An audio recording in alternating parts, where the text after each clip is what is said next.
Good afternoon. It's Friday, the 30th of August, 2024, just after 1 o'clock. Welcome to UK Column News. I'm your host, Mike Robinson. Joining me today, we have Debi Evans and Mark Anderson. Welcome to the programme, both. Now, we're going to get started with the censorship regime, which is developing very, very quickly in front of our eyes at the moment. Just a little bit of a recap, of course. Richard Medhurst here from before the weekend, arrested at Heathrow Airport under the Terrorism Act, Section 12, because of his reporting. That was then followed up in France with the arrest of Telegram founder Pavel Durov. And then yesterday, back in the UK, we had the arrest of Sarah Wilkinson. According to her husband, the police came to the house just before 7:30 a.m., 12 of them in total, some of them in plain clothes from the counter-terrorism police. They said she was under arrest for content that she has posted online. The house being raided, and they've seized all her electronic devices. It didn't end there. With the arrest of Richard Bernard, another pro-Palestine activist, after a targeted campaign by the Zionist lobby. Palestine Action's co-founder Richard Bernard facing 3 charges for 2 speeches. He's accused of supporting a proscribed organisation under the Terrorism Act and encouraging criminal activity. So this is what is happening very clearly with the people that are pushing a pro-Palestine narrative at the moment. Arrest under Section 12 of the Terrorism Act, which, of course, as we mentioned before, is related to whether you're considered to be promoting a so-called proscribed organisation, which in this case would be Hamas. But, of course, it's not just people on the Palestinian side that are being arrested for dissent and in some cases imprisoned. These people haven't been imprisoned yet, but others have. So let me just remind you then of Peter Lynch. This is the BBC covering this. This is one of the people that was posting stuff on social media. He turned up at one of the violent protests with a placard. The placard basically called the media and MPs, police officers, corrupt. It was just a placard with some writing on it alleging corruption. He also called the police scum. He made what the judge called racist and provocative remarks, but this is just, nonetheless, these are just remarks. He was not accused of throwing anything or taking part directly in any of the violent disorder. And the BBC, as I say, went on to say that he was filmed calling the police scum. He was imprisoned for 2 years, 8 months. And in the meantime, though, the person who threw stuff at Nigel Farage got a suspended prison sentence. So again, we're seeing 2-tier policing here and so on. But what we're actually seeing in front of our eyes, I believe, as I mentioned the other day, is a reenactment of Nazi Germany's editor's law. This is designed to produce a chilling effect on any kind of dissent, whether that be activist dissent or journalist dissent. And so it's perhaps massively ironic and hypocritical that Labour MP Catherine West was tweeting this out yesterday. Journalism is not a crime, yet 2 former Stan News editors have been found guilty of sedition in Hong Kong today for doing their job. Free media is essential if societies and economies are to prosper, but Hong Kong has dropped from 18th to 135th in the World Press Freedom Index since 2002. This is just off the charts. So if you're a country that we consider an enemy, we criticise that country if they are doing anything to shut down dissent in that country, while we are running a regime operation to shut down dissent in your own country. It is fantastic. Now, we're going to be talking about this gentleman later on. This is Lieutenant General Marco Bertolini. I'll introduce him later in another segment, but he was talking about Telegram in an interview recently, and he said, certainly if it's possible to have information coming from the dark side of the moon, it's thanks to Telegram. There will be a reduction of information as a result of what's happening to Durov. And he went on to say there's a problem of media control and propaganda. The media sound monotonous all over Europe. And this is absolutely true. So it shouldn't take a degree in rocket science then to work out who the enemy might be, because it isn't Muslims. It is the regime who is now cracking down on, for different reasons admittedly, but nonetheless cracking down on dissent from all sides of the political spectrum.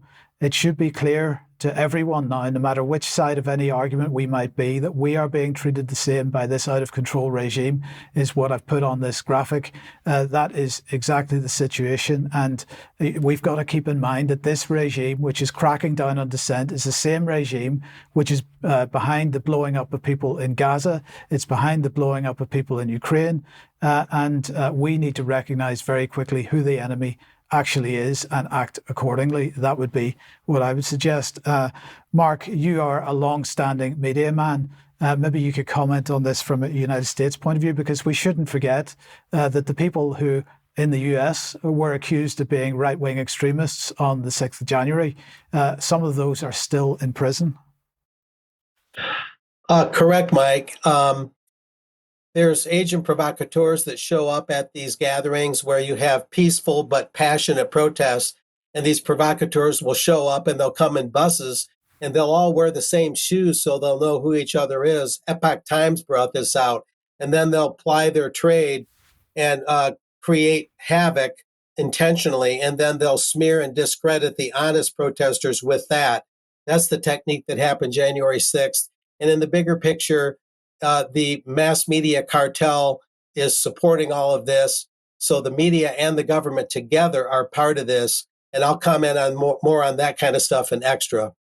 Brilliant. Thank you very much, Mark. Now, Debbie, let's move over to you. The NHS app is becoming a tool of surveillance, but you've got more on that. Yes, I have. Afternoon, everyone. Well, does the government need to control you? Well, they need a lot of things. They need your data, and sometimes I don't mind if my data, well, it puts a very powerful position. So is convenience control, transparent opacity, and what can we do? Right. Debbie, I'm sorry, I'm going to have to interrupt you there because your connection is really, really bad. Maybe you could try resetting that and we'll see if we can come back to this story in a couple of seconds. I'm going to have to move on and come back to this. So we'll just do a quick bit of editing, and while Debbie's sorting that out, we'll just do an early ad break. And so here we go. If you like what the UK column does and you would like to support us, the place to go is support.ukcolumn.org. And we do need your financial support. It's what keeps us going. £5 a month gets a membership, and that gives access to the forums and to UK Column News Extra and so on. But do share material you find on the various platforms if you possibly can. ukcolumn.org and ukcolumnextracts.co.uk are the places to go for that material. And we do need you to be the algorithm for us, because we are absolutely banned on most platforms. If you could pick up something at the UK Column shop, that also helps us out a lot. And we still urge everyone to get a copy of Your Life in Their Hands if you possibly can. Now, the interview that Charles and I did with Bob Moran is up on the website. It went out at 1 p.m. yesterday. The response to that has been extremely positive. Bob, a very popular interviewee, and so if you haven't seen it yet, please watch it, but crucially share it. And Debbie, if you're back, your blog is up now. It is, yes, I'm back. I'm hoping you can hear me okay. So I've put a bit of a hypothesis in this week's blog, something that you might not have thought of, the spike hypothesis. Have we been spiked? So please have a look at that. And anybody in Scotland, Project Caelus, you might need ear defenders and plenty more. Okay, thank you. Another reminder of our live event on the 19th of October 2024. Speakers on screen at the moment. Do get to that if you possibly can. It's going to be a fantastic day. And then on September the 8th, That is Aviation Impossibilities, Deconstructing the Official Story of the 9/11 Hijackings and Air Defence Failures. That is being run by International Centre for 9/11 Justice, and we will be live streaming that, so it'll be in the usual places. The details are on the front page of the UK Column website at the moment. Brian and I will be speaking at the Heritage Party Conference on Saturday the 28th of September in Reading. Tickets available at heritageparty.org, so join for that as well. So Debbie, Stephanie, yes, if I just do a quick bit of editing here and bring your material back on screen again, let's talk about the NHS app.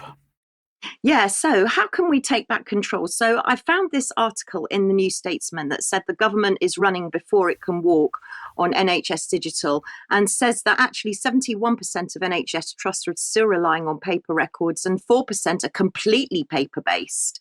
But let's just not forget that AI has no regulation at all, and there's no preparation for any regulation either. And last week I reported Tony Blair has got other plans for a digital health record, and he wants to roll this out very quickly. But how? And this is how I believe they're going to start the whole procedure. So the NHS app, let's look at a little bit of video. Have you got the NHS app? I'm Lauren. I'm Ben. I'm Aaron. I'm Dion, and I use the NHS app. It's owned and run by the NHS. It helps me to manage my condition and book appointments. I can renew medications on shift. 24/7. All my repeat medication is on the app, and I select the ones I need when I need. Being able to view my medical record helps me feel in control and managing my condition. There's a fantastic service on it called a symptom checker. It gives me gold standard NHS information at my fingertips. So not only is it secure, it's also fast to set up. I did it at work on my lunch break. It's easy to use. It makes life easier for me. And the best thing is, it's free. It's a no-brainer. Download the NHS app. So that's how to download it. And the NHS website, when we go there, they say that it's for convenience, and they tell you here how to download it. But I think that this could be the key to the door to a digital revolution. So how convenient is it? Who can use the NHS app? Well, you know what? 13-year-olds can use the NHS app, and 13 to 15-year-olds. And what can you do? Well, you can manage your appointments. You can pretty much do anything, order repeat prescriptions. You can also manage organ donation decision, interestingly, and you can access NHS 111. And how do you get on it? Well, you've got to prove who you are first. So with photo ID, and if you haven't got photo ID, apparently you can go to your GP to get registration details. Now, you'll probably want to know why I'm telling you all of this, and it will be clear in a minute. Because the NHS are very, very keen to roll this out. They are desperate to roll this out. The government is desperate, and they want NHS employees to become NHS app ambassadors, people who are passionate about digital technology. So what do? So in the next slide, you'll see that an ambassador promotes the app. They do face-to-face sessions. They network on social media.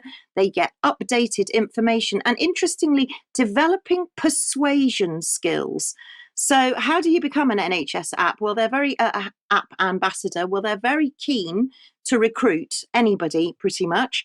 So in fact, even if you're not an NHS employee, if you've got an NHS, or if you haven't got an NHS email, but you happen to work for the council, a library, a parent partnership group, a charity, you too can keep up to date with the NHS app. Let's meet Kath McLennan, because Kath McLennan works for a GP practice.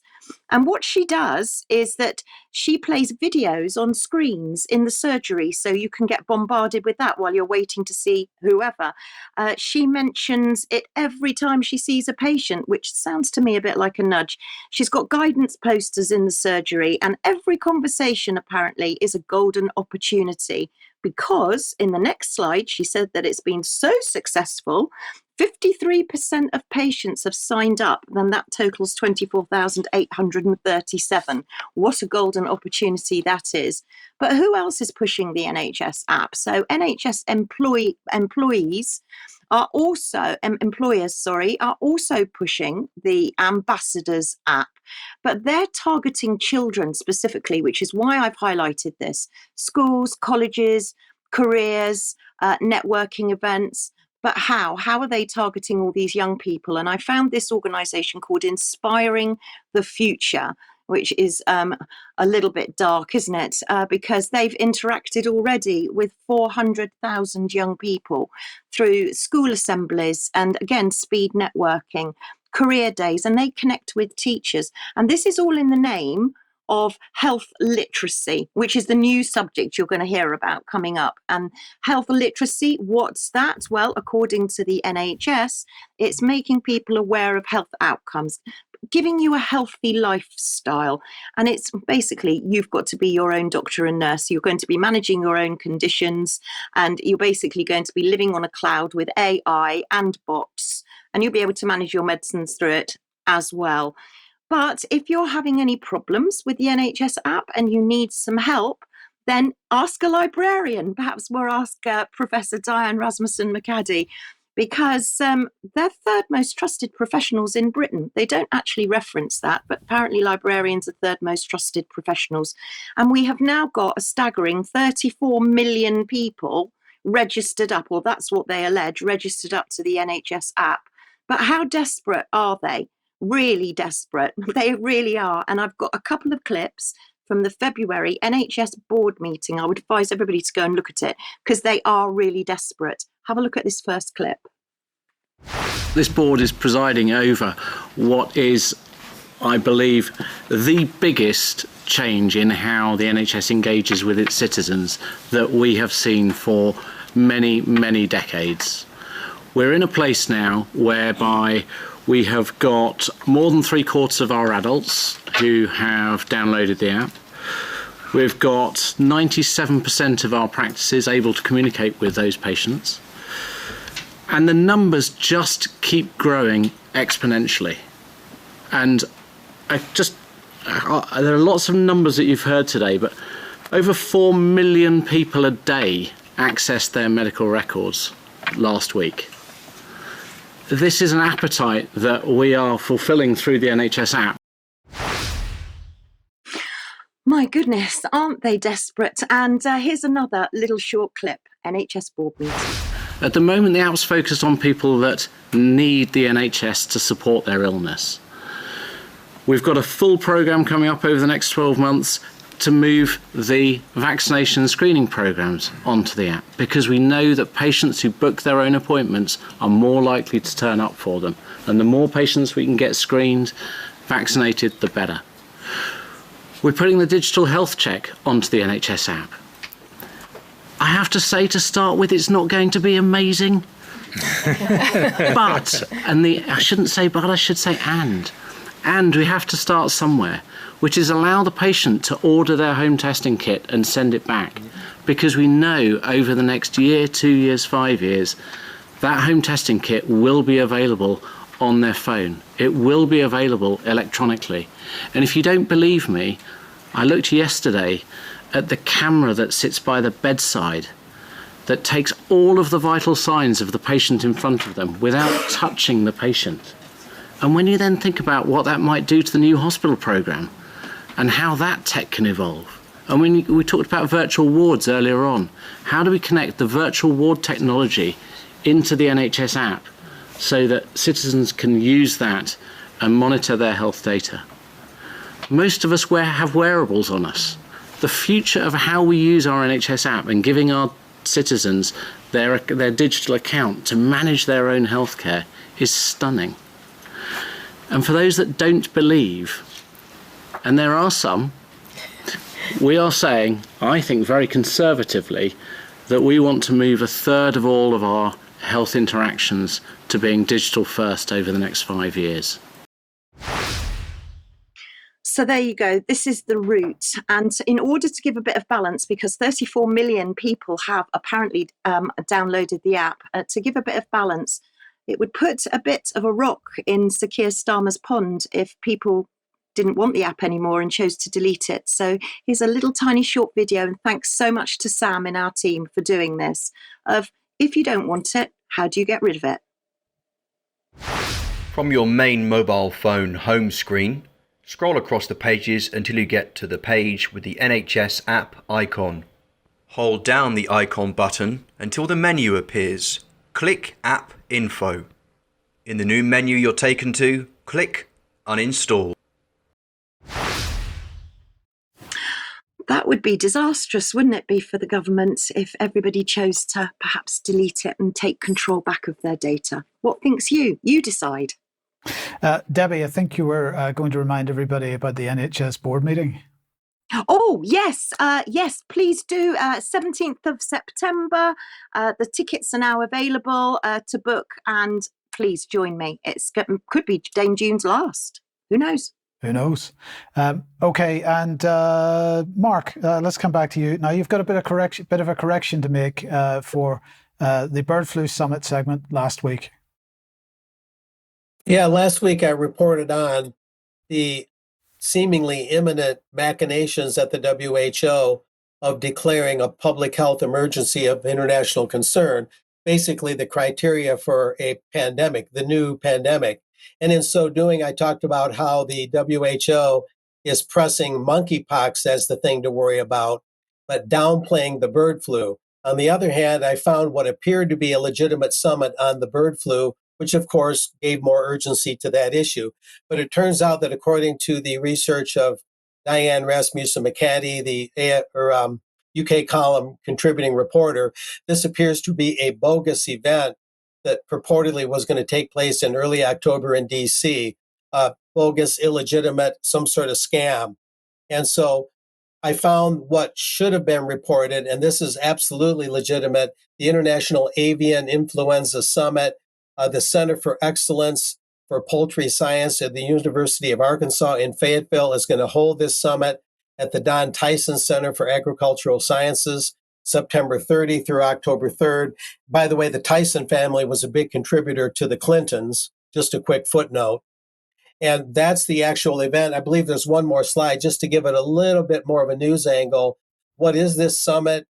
Well, basically they're saying since January of 22, multiple viruses have infected tens of millions of wild birds, allegedly, commercial poultry flocks, and more than 24 species of terrestrial and marine mammals worldwide, allegedly. And they're going on to say, this is why we decided to modify the scope of the summit this year to cover the HPAI matters in commercial poultry and wildlife, as well as including emerging issues to cover other important economic diseases affecting commercial poultry, swine, cattle, bees, and humans, and doing that all as One Health. And that's in capital letters, One Health. That's a key concept that we brought up many times in UK column, where the value and the balancing of the health of the planet among flora and fauna and animals and human beings are put on the same level as plants and animals.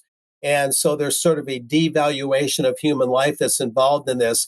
Yes, you want a healthy biosphere and a healthy environment that does help people remain healthy, but this is deeper than that, where people are put on the same level as the rest of the animal kingdom and the plant world. So a very troubling kind of leveling concept there, one world concept. But that's the newest issue along with that correction, Mike. Okay, thanks, Mark. And keep the idea of One Health in mind because we're going to hear about one something else in just a moment. But we'll just start off with Ukraine here. And of course, this is the gift that keeps on giving for the regime that we are living under at the moment. Now, I want to begin by highlighting this article from the Italian media. We'll do a quick translation of the headline there. So the new Kiev peace plan widens the war with the help of NATO. The latest Russian airstrikes in Ukraine are proceeding in parallel with the advance in the Donbass. Kiev aims to involve NATO countries. And of course, we've heard a lot over the last little period about an alleged peace plan that Zelensky is wanting to pursue and so on. Let's bring the Lieutenant General back on screen again. This is an Italian military man.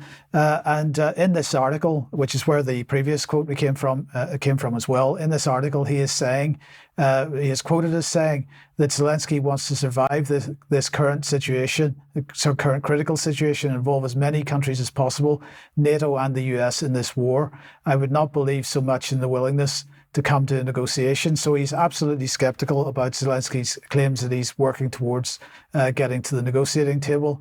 Russia has launched a major intervention against Ukrainian power plants, he says, not an operation dictated by irritation, but one that has been planned for some time. It has incapacitated the Ukrainian electrical grid even more, creating problems that, although now limited to blackouts, could become dramatic this winter. Zelensky will present a peace plan, but Kremlin spokesman Peskov said that there's no longer any talk of negotiations now. So what he's saying is that as far as the Russians are concerned, this is not a serious suggestion on behalf of Zelensky. But anyway, Bertolini went on to say, there are those who pushed for this. Britain has done so, with the United States a little less.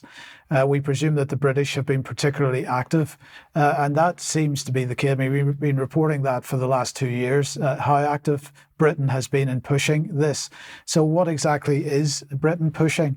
Well, this is Gilbert Doctorow, who's based in Brussels, an American analyst of Russian affairs, and he's taking quotes from a program called The Great Game. It's a talk show, and so let's just have a look at what he's saying here. This is his conclusion. Let us not have any illusions. If the Russians sense that the United States is about to pounce on them, to use the assets in Ukraine and beyond, not just against Russian planes, which have been moved back beyond the 900-kilometre range of Storm Shadows, for example, but on critical civilian infrastructure to disable the war effort, then a preventative Russian attack on NATO, on the continental United States, not to mince words, is entirely conceivable. Now, of course, what is he talking about? He's talking about the recent efforts by Ukraine to bomb the Kursk nuclear power plant, and this is becoming extremely dangerous. The Russians have responded to this, and Sergei Lavrov has said this. I think it's important to understand that this situation that we have, our own doctrine, he's talking about a nuclear doctrine, including the one governing the use of nuclear weapons. An effort to update this is underway. Moreover, he said, these Americans are well aware of the provisions it sets forth. Now, it seems to me that what's going on here is that the Britain, and in particular the United States and the EU, are effectively attempting to bait Russia into using nuclear weapons by keeping the pressure on and particularly attacking the nuclear power plant in Kursk. Now, my question, and a question that I've been wondering about for quite a long time, is where are the Greens in this? Where are the environmentalists? Because here's Britain's Green Party, and there seems to be absolute silence from them. Not only with respect to the environmental damage that's being done by the wars, which our governments are actively pursuing at the moment around the world, but by the nuclear danger. And the question is why? Now, if we go back to a year or so ago, the nuclear power station that was under Ukrainian attack at that time was Zaporizhzhia, and the statement from them at the time was Ukraine's attempts to shell the Zaporizhzhia nuclear power plant continue. Today, a kamikaze drone was shot down over the power plant.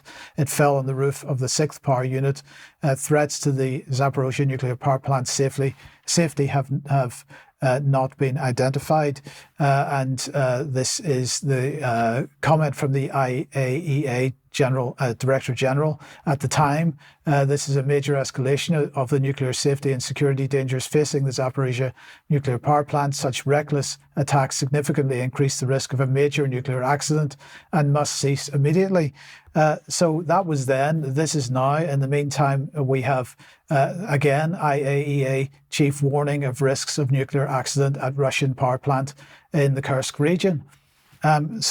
Then we have more comments from Italy, this time to executive intelligence review by Italian scientists, saying that the German Greens, they're looking at Germany in particular because the Greens are in the coalition there, want to have a nuclear accident in Kursk because they would use it to counter the resurging pro-nuclear wave in Europe. This is, I think, fairly accurate, and we've got to ask the question, why are the Greens so silent on this? We need to be putting some pressure in that direction. But coming back to the UK then, well, you'll be glad to know that there's a new era for defence because the government is launching a root and branch review of UK armed forces. Charles mentioned this a couple of weeks ago. This is the new Integrated Defence Review, or the new Defence Review. And if you remember, they were talking about, Strategic Defence Review. It's going to be headed by 3 external reviewers in a first of its kind for UK defence, Lord Robertson being at the head of the group, who's the former Defence Secretary and also a former NATO Secretary General. Here he is. So, he is going to be leading this. But you'll be glad to know that, first of all, that the Strategic Defence Review will determine the roles, capabilities and reforms required by UK defence to meet the challenges, threats and opportunities of the 21st century, deliverable and affordable within the resources available to the defence within the trajectory of 2.5% of GDP. But the review will ensure that defence is central to both the security and to the economic growth and prosperity of the United Kingdom. The reviewers would like to take this opportunity to engage widely and seek public views. Your input is encouraged and welcome. So there is a public consultation going on. And I just wanted to mention this aspect of the scope of that public consultation because they have used the term One Defence. Now, this term has been used rarely over the last few years. It has been around for a couple of years, but I just thought we'd just let you know what that is. Because this is from Rolly Walker, the new Chief of the General Staff. Thanks to Charles for sending me this. And he was saying at a recent RUSI conference, and these forces will lie at the heart of NATO and be filled with the best soldiers in the world, supported by incredibly committed civilian staff and leading industrial partners and the nation itself, and providing value at every turn, societally, politically, internationally, economically, as well as just militarily. This is the one defence mindset that the Secretary of State referred to yesterday, and to which I fully subscribe. So let's look at a definition or a comment from another document. The approach to recruiting, educating, training and retaining people needed for one defence, including regular, reserve, civil service and industry. This is to include how service life can be improved for those who commit to serve their country in uniform. This one defence is not just limited to Britain either. This term is being used in Australia and other countries within the Western Bloc. And this seems to be the absolute integration of the military with civilian and other infrastructure, but also internationally as well. And just very briefly, this is the call for evidence for the Strategic Defence Review. It's a great opportunity to get involved in this discussion. With the show notes, we'll have the link to this, and I suggest that everybody gets involved. And now, Mark, let's come over to you and the 30-year anniversary of a shocking, as you describe it, arms survey. Yeah, this is sort of out of my reporter's notebook, out of my files, Mike. At the time, I was working for the South Bend, Indiana Tribune. I was about 10 years into being a journalist, and I was just waking up to what was going on in the world. And a guy named Al Foreman out of Elkhart, Indiana, had just received this from the John Birch Society, publishers of the New American Magazine. It used to be called American Opinion. And he received it, and he mailed me a copy right away. And I found it in my file the other day, and I was thinking about it in terms of how the military, as you just got done talking about, Mike, is amalgamating into something different. It doesn't really defend the nation state that it's born from anymore. It's just sort of a world police force that looks like it's intended to just put down recalcitrant or rebellious countries or factions or even individuals to control the narrative, to control the basic tyrannical regime. And to do that, you have to move the goalpost and change the basic framework of the military. And so 29 Palm Survey, What Really Motivated Its Author by John F. McManus from the New American, sidebar to the cover story, I'm Not a UN Soldier by William Norman Grigg. Now that's something we can talk about on the side or maybe an extra. But moving on, Veteran readers of the New American are vibrantly aware of the May 10, 1994 Combat Arms Survey administered to 300 active duty Marines at the Marine Corps Base 29 Palms, California. Among its 46 questions, in fact, it was the 46th question, the Marines were asked if they'd be willing to swear to a United Nations Code of Conduct and if they would fire on Americans who refused to turn over their privately owned weapons to the government. Other questions sought the soldiers' approval or disapproval about their involvement in an assortment of operations far removed from proper military assignments, far removed from the U.S. Constitution and what the military is supposed to protect, I might add, some of which would even place them under formal UN command. One of the Marines who participated in this exercise became so disturbed by the questions that he obtained an extra copy and sent it to the New American, and through that connection, that's how I received a copy, as I mentioned. No sooner had the New American's published report about this survey reached readers than several congressmen fired off inquiries to the Marine Corps and the Navy. Spokesmen for both branches of the service issued statements claiming there was really nothing to be concerned about, that the survey was merely part of its author's research for a master's degree thesis. This is from John F. McManus, a longtime Birch Society officer and New American editorial staffer.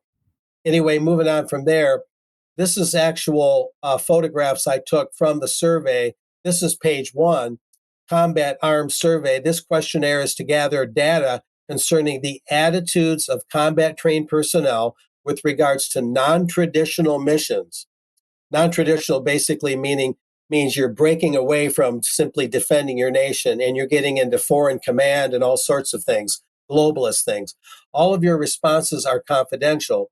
Write your answers directly on the questionnaire form. Place an X in the space provided for your response. Now, cutting to the chase, here's the exact question number 46. The last question in the survey asked to these Marines at that Marine base. The U.S. government declares a ban on the possession, sale, transportation, and transfer of all non-sporting firearms. A 30-day amnesty period is permitted for these firearms to be turned over to the local authorities. At the end of this period, a number of citizen groups refuse to turn over their firearms. Consider the following statement. I would fire upon U.S. citizens who refuse or resist confiscation of firearms banned by the U.S. government. And they were asked to check strongly disagree, agree, strongly agree, or no opinion. And then there's a little bit about the outcome on this. The survey results on question 46, 42.3% strongly disagreed with that statement that they would fire on their fellow Americans, but 19.3% disagreed. Wait a minute. Strongly disagree. Yes, and 18.6% agreed. Yeah, 42% strongly disagreed. I'm sorry, 19.3% disagreed. There's strongly disagreed and disagreed. I beg your pardon. 18.6% agreed, 7.6% strongly agreed, and 12.0% had no opinion. So there was a discernible amount that would go along with that. In one of the footnotes appearing in this thesis, the writer of which was Navy Lieutenant Commander Ernest Guy Cunningham, there's comments placed by some of the Marines next to their answers to this question. So this was a thesis carried out by this Ernest Guy Cunningham, a Navy Lieutenant Commander, and he included that very touchy question. But some of the angry soldiers responded, what about the damn Second Amendment? I feel like this is a first in communism. Another said, I would not even consider it. The reason we have guns is so that people can overthrow the government when or if the people think the government is too powerful. Another soldier said, freedom to bear arms is our Second Amendment. If you take our amendments away, then you can take this job and stick it where the sun don't shine. It is a right to own firearms for the Second Amendment for self-defense, and I would fight for that right. So there were some very angry soldiers at the time. I'll note, Mike, that I talked to a Daniel New who lives in Texas, and his son Michael New is known for refusing to wear the UN blue.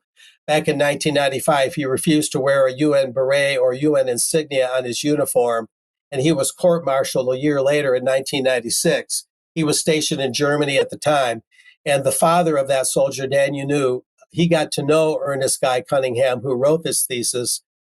He believes that Cunningham was concerned that American soldiers were losing their moral outlook, you might say, and that they might consider firing on their fellow citizens. And he wanted to put a controversial question in there to see how they'd respond. However, John McManus, the noted New American editorial guy and JBS officer that I talked about, he tended to disagree. And in his writings, he thought that Ernest Guy Cunningham was maybe pro-UN and was trying to inculcate or cultivate that idea in those soldiers. So there's controversy there as to whether this was innocent or not. But it's very indicative and illustrative, Mike, of what's been going on. And I understand from talking to Dan New also on the phone recently that there have been subsequent attempts to get soldiers to answer these kinds of questions. And over time, they've been worn down. And reportedly, more soldiers now are claiming they'd be willing to fire on their own citizens under certain circumstances. So apparently the military's been whittling away at this, trying to reduce the soldiers' resistance to such ideas, which is, pretty revealing in terms of the New World Order Army and the way the militaries are being reoriented. So Yes. A very important historical item that's kind of an evergreen. It's something always to be concerned about, Mike. So be back. Yep. Go back to you. Thank you, Mark. Thank you. Okay, now the issue of food and food production is something we've been commenting on for quite some time now, and of course we have made the point that with the New Deal for farmers and various other environmental schemes that are running at the moment, that not only arable land is being taken out of crop production, but the number of farm animals being kept is being vastly reduced. So my question is that in a country where we are apparently bringing in millions of, or at least hundreds of thousands of new people net in terms of net migration every year, how are we going to feed ourselves? Well, you'll be glad to know that the UK government has set up a new organisation called the National Alternative Protein Innovation Centre, NAPIC. And this is all about lab-grown meat and the use of insect protein and other things. It's being set up in the hope of finding sustainable alternatives for normal things that we eat, like steak and chicken. It's a £38 million entity, according to the UK government. That includes a £15 million bung from UKRI. It's going to lead UK alternative protein knowledge and innovation ecosystem, as they describe it. Its vision is to make alternative proteins mainstream for a sustainable planet. And it's led by the Universities of Leeds, Sheffield, Imperial College London, perhaps unsurprisingly, and the James Hutton Institute in collaboration with over 100 national and international partners. And I'm just going to remind everybody that the Tory government produced this lovely little piece of legislation in 2022 called the Genetic Technology (Precision Breeding Act. And if we remind ourselves about what this was going to do, was to remove plants and animals and I'm quite not, because that was a typo, that was their typo. So remove plants and animals produced through precision breeding technologies from regulatory requirements applicable in England to the environmental release and marketing of genetically modified organisms. So remove anything that's produced via this from any kind of regulation, and introduce two notification schemes, one for precision bred organisms used for research purposes and the other used for marketing purposes, in other words, for us to eat. The information collected would be published on a public register on gov.uk. Now, I am not aware of any such public register having been set up to date, but that's what they said at the time. And I'm going to suggest that there is a corollary here. So just to end this segment, the government also, although they're investing in this themselves, they are looking for external investment as well. So the UK and northeast of England is leading the way when it comes to developing environmentally friendly and sustainable plant-based and alternative protein products. And they are inviting investment from third parties. Debbie, what could possibly go wrong? Can we save that for extra? Because I think it might take too long on the news, Mike. Yes. Seriously. Let's come on though to energy, because we're coming up for autumn, winter, and are we looking at a stealth currency? So I just want to give you a little, we've got a lot to flick through. So let's start on COP, because they want to ditch fossil fuels. That's the whole plan moving forward. So if we ditch fossil fuels, that comes at a price, because the latest from Chancellor Rachel Reeves says she's going to axe winter fuel payments for millions of pensioners. And in a subsequent article in the Telegraph, they project that bills are going to be literally hiked up by £150, which is going to hit people. I mean, really hit people badly. British Gas have even issued their own 6-week warning to customers to check their tariffs before October. And of course, the budget is just around the corner in October. And will we be paying per mile? It looks from Birmingham Live are reporting new UK pay per mile car tax system from October, and bans are aggressive. So that's something to look forward to. Then we're looking at all the other things the government are trying to force on us, heat pumps, which we know are very expensive to install and uneconomical. But back in 2006, I've been tracking back, and in 2006, DEFRA published the Rough Guide to Individual Carbon Trading. So what does it say? Well, it goes on to say that we're talking about personal carbon allowances here, which is actually rations, let's call it by what it is. And they don't think that any pilot is necessary. They don't actually want to ask the public, but we'll talk about that in a minute. They want to model it pretty much on the London congestion charge, which just rolled in by stealth. So on the next slide, you'll find out what a personal carbon allowance is. It's a PCA, and it's going to be compulsory. This is what they're planning. They're compulsory rations for adults, and we're not quite sure whether children will get any ration at all. And this will include all household energy, including if you're going on holiday and you're maybe flying. How will you do it? Well, probably through an app, but you're also going to have a carbon credit card, which will be debited when the carbon's consumed. But how have they modelled it? Well, they've modelled it on Tesco Club Card, Nectar and Boots Advantage Card. And apparently 65 to 85% have loyalty cards. And staggeringly, the Club Card database, the Tesco's Club Card database, they're collecting 50 billion pieces of data per year. I mean, that's just huge. If that's not a reason to get rid of your Tesco's Club Card, I don't know what is. What about the public acceptability? Well, actually, at that point, no one had done any work on it at all. Although a focus group in Edinburgh on carbon trading and carbon taxation are concerned and were concerned about fraud, civil liberties, fairness. And of course, this is going to be linked to ID cards. And we're not talking about paper ID cards, we're talking about digital ID. So moving forward to 2011, you can start to see the way of travel. And we're looking at onshore, offshore wind farms, marine energy, biomass energy. I mean, just huge. And what is the public reaction and acceptability? Well, the public aren't going to accept it because according to the document, pilots aren't a good idea. Sorry, have you? Yeah. I've just missed the slide there, I think, Mike. Okay, well, it's fine. We'll just carry on then. Pilots aren't a good idea. Why? Because they are a risk. They're a risk because the public won't want them. And this is how the London congestion charge was rolled in without anybody knowing.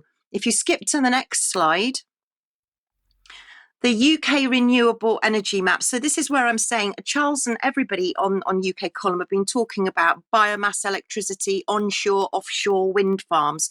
So we know what that's all about. But have you heard of TEQs? And TEQs are tradable energy quotas. This is a House of Commons document. It was back in 2011, an all-parliamentary group on peak oil, chaired by John Hemmings. And you asked, Mike, what the Green Party have been doing or where they are. And this is where they are. The late David Amess was also on this APG. But the lean economy was founded by David Fleming. And it's significant, and I'll tell you why in a minute. But they're really leaning on a report in the next slide called The Oil Crunch, which predicted and concluded that global oil production would be unable to continue to grow beyond 2013. And a year later, the UK Energy Research Centre concluded that 2/3 of current global crude oil may need to be replaced by 2030. There's that 2030 again. And Ofgem at that time warned that there would be shortages and breaks in supply. And let's not forget our good old friends, Chatham House. Oh, sorry, Common Purpose. Yes, sorry. Sorry, I think we've got the slides out of sync a little bit, but John Hemming basically concluded here with Chatham House. We've got Chatham House and Lloyd's saying that TEQs provide the fairest and most productive way to deal with the oil crisis and to simultaneously guarantee reductions in fossil fuel use to meet climate change targets. So what more can we ask? Well, if we look at the next slide, you can see Common Purpose there, a plan for all seasons. I'm sure Brian will be watching with interest because there we go again. A rationing system will be required to sustain a fair entitlement and available fuels. So this is going to motivate, apparently, the whole of society. And what are their aims? Well, they're going to have to prepare us. How are they going to prepare us? Psychological techniques. So psychological preparation. Apparently, we all need to be informed of this, but with no pilot consultation and no discussion, we won't know about anything. We will end up being told. And then, of course, you've got the second preparation, which is practical, where they're going to need to roll it out pretty quickly. They say in the next slide that TEQs could be a game changer, that they are acting, so must you. And if we look at today in 2024, how is this rolling out? Well, we have the Fleming Policy Centre, which was founded by David Fleming. Now, he's an elder of the Green Party, and he's also been involved, he was a Green Party economic spokesman, but he's also been involved in transition towns movements. He died in 2010, and he's an ardent critic of nuclear power. So the Fleming Policy Centre are inventing the future. And what they say, and this is the really important bit, is that every adult gets an equal free entitlement to weekly TEQs, weekly.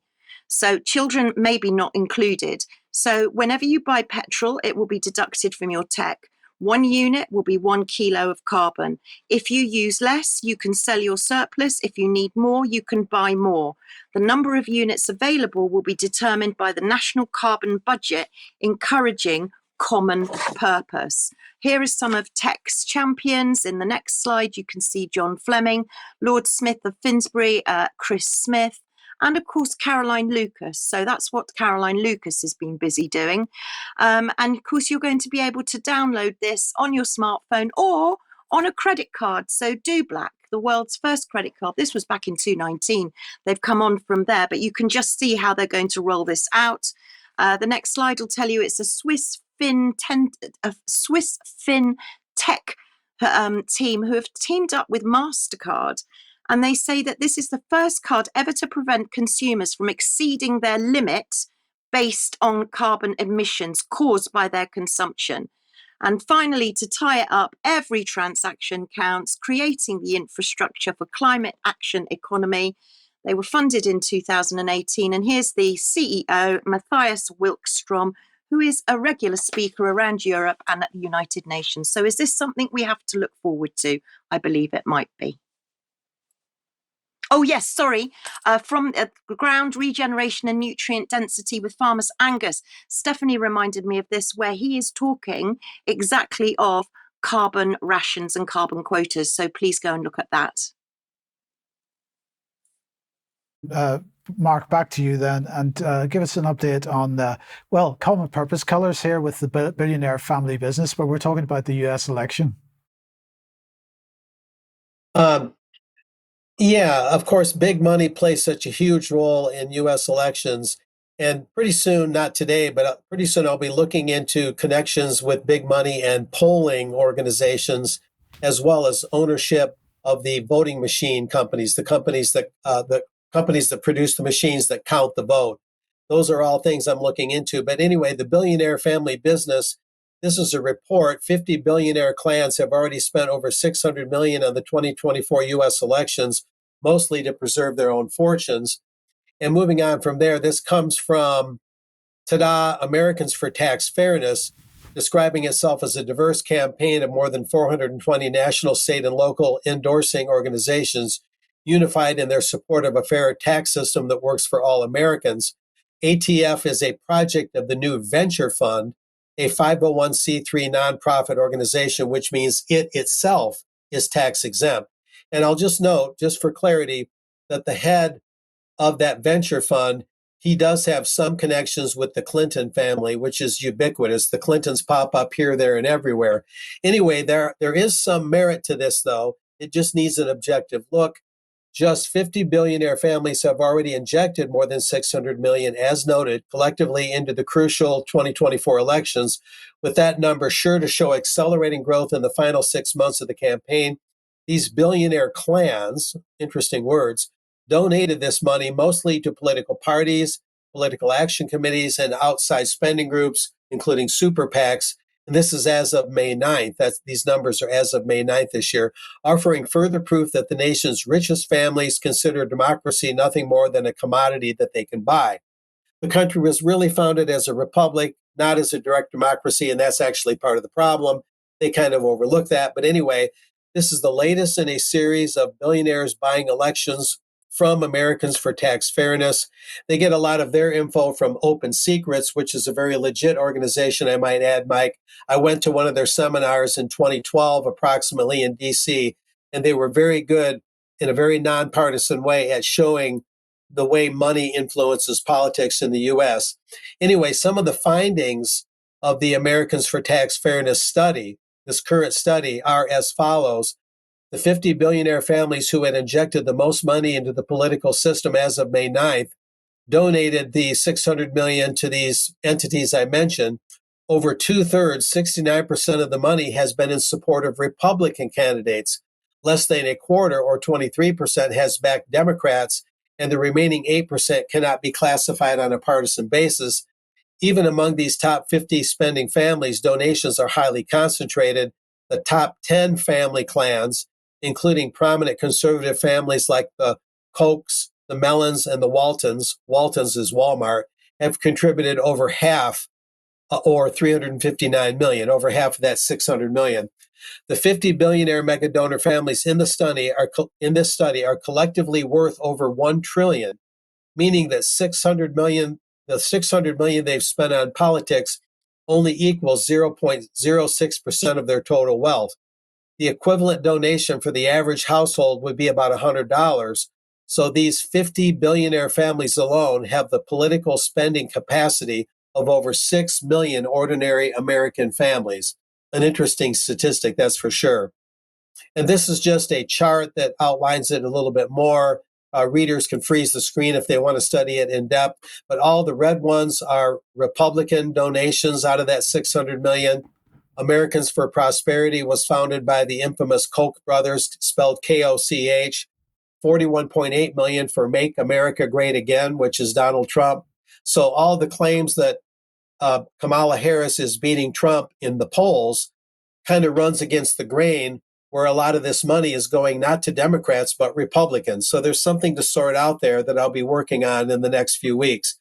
A little bit more from Americans for Tax Fairness. Billionaires can impact elections through unlimited contributions to so-called dark money groups that don't reveal their donors. Sometimes those groups that receive the money can only have a letterhead and a P.O. box and not even have a physical location, and yet they'll rake in billions of unaccountable money. The free spending of billionaire families is only possible because of a broken campaign finance system, as this group sees it, in their opinion. Reform of campaign finance rules to outlaw unlimited political contributions that give billionaire families an outsized say in the political process is being called for. Also, the enacting of special taxes on billionaire wealth is being suggested. They believe that's a good idea, or at least all the income from their wealth. And there's also a call to strengthen the estate tax to curb the growth of economic dynasties. And a little clip from CNBC gives a little bit more on this. American billionaires spent a record $880 million on the U.S. midterm elections back in 2022. This item is from November of 2022. And as it says here, American billionaires spent a record $880 million on those midterms, which is mostly when Congress and Senate seats are up. Billionaire spending at the time was up 44% over the 2018 midterms, so it's exponentially growing, and it's expected to approach $1 billion by next week at that time, according to Americans for Tax Fairness. They were quoted by CNBC here. While U.S. billionaires poured $1.2 billion into the 2020 presidential elections, their outsized spending in the midterms shows just how much is at stake for wealthy donors of both parties. So money is really steering things here in the States, especially. Not a big surprise, but it's interesting to hear the numbers and the scope of it. Anyway, this last thing, Mike, is a historical item, forbidden American economic history. These things were talked about a lot going back to the 1930s. As he was known, Senator Huey P. Long, he was known as the Louisiana Kingfish. He wrote a book called Every Man a King. He actually called for a national law that would limit how rich a person could get. And I know that sounds rather socialistic. I'm just reporting it for the information about it. People can make their own opinions about it. The middle image is a little bit more on that slide.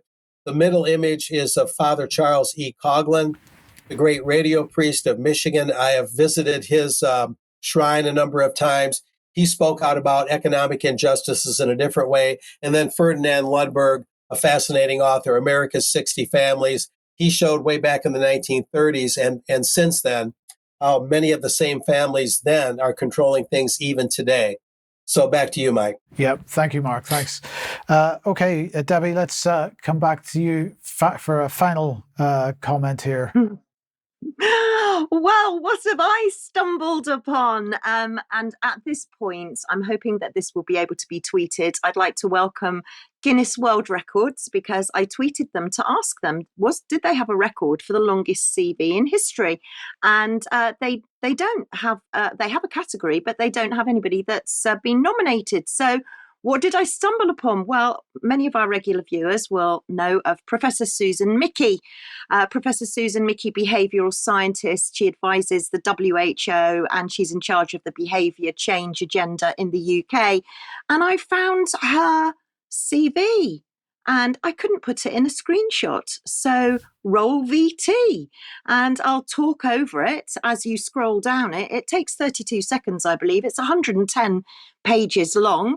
I'm not quite sure how long you'd like a CV to be, Mike, which you'd get landing on your desk, but we've got all of her appointments, her affiliations, her academic supervision, her books, her articles, her symposiums, her teaching, her honours, her awards, her journals, her reviewing journals, her research bodies, her publishers, her references to antimicrobial resistance, to smoking, which of course she's in partnership with her husband, Professor Robert West. So Guinness World Records, is that a record? 110 page CV. Perhaps we could get everybody to write to Guinness World Records and she could get another prize.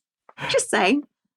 Yeah, that would be brilliant. Okay, thank you for that, Debbie. Thank you, Mark, for joining us today as well. And thanks to everybody that's watched.